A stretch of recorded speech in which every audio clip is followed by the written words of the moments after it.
বিদায় হজের বছর আল্লাহর পয়গম্বর 100 উট কুরবানি করেছেন। সুবহানাল্লাহ। বর্তমান পুরো পৃথিবীর এমন কোন রাজা বাদশা নাই এমন প্রজেক্ট দেখাইতে পারে, আছে?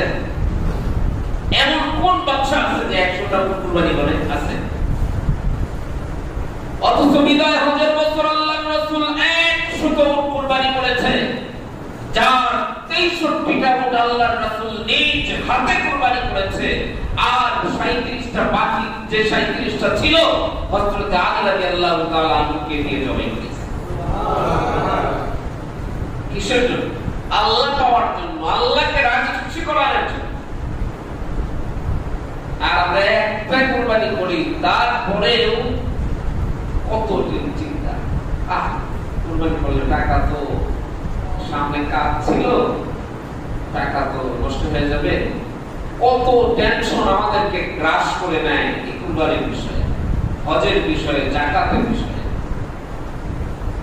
এই জন্য ইমানদার আর্থিক হোক, দৈহিক হোক, ইবাদত যেটা আসে ওইটা করে ইমানদার তত বেশি খুশি আর তাৎফুল্য হয়।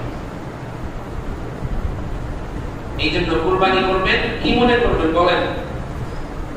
কথা কয়, খুশি মনে কুরবানি করবেন। কি মনে কুরবানি করবেন?